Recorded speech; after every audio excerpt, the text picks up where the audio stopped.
शासकीय नोकरी आमच्या हक्काची, शासकीय नोकरी आमच्या हक्काची। संघर्ष योद्धा मनोजदादा जरांगे पाटील तुम आगे बढ़ो, संघर्ष योद्धा मनोजदादा जरांगे पाटील तुम आगे बढ़ो। समाजाला खूप काही दिलं आणि दुसऱ्या बाजूने मराठा समाजाची कुचंबना करण्याचं काम शासन करते।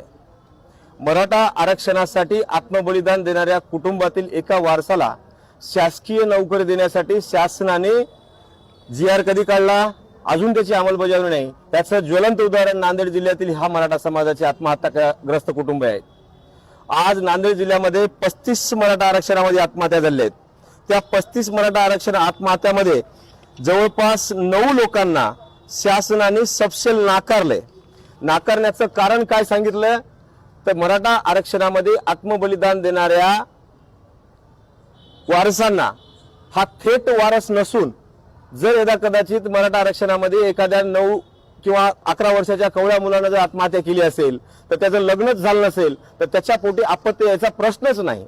सरकारने अशा नियम व अटी काढून राज्य महामंडळाच्या परिवहन महामंडळाच्या माध्यमातून या आत्महत्याग्रस्त कुटुंबियातील नोकरी करणाऱ्या अर्जदारांना हे पत्र त्यांच्या तोंडावर मारलंय की आम्ही तुम्हाला नोकरीमध्ये सामावून घेऊ शकत नाही, कारण तुम्ही आत्महत्याग्रस्त करणाऱ्या त्या बांधवांचे थेट वारस होऊ शकत नाही।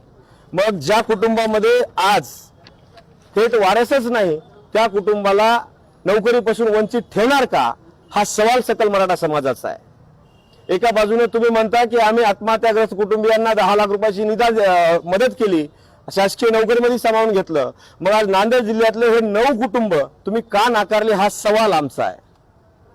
आज नांदेड जिल्हाधिकारी यांच्या मार्फत मराठा आरक्षण मंत्रिमंडळाचे उपसमितीचे अध्यक्ष राधाकृष्ण विखे पाटील यांना एक निवेदन देण्यात आलंय, वैयक्तिक निवेदन देण्यात आलंय। या 9 कुटुंबांच्या वतीने निवेदन देण्यात आलंय येत्या 29 तारखेपर्यंत तात्काळ यांचा शासकीय नोकरीमध्ये समावेश करून घेऊन जर नियुक्तीपत्र यांचे काढले तर ठीक आहे, अन्यथा हे 9 कुटुंब जे आज नोकरीपासून वंचित आहेत हे सगळेच्या सगळे मनोजदादा जरांगे पाटलांसोबत आंतरवाली सराटीमध्ये आंदोलन करून उपोषणाला बसण्याच्या तयारीत आहेत।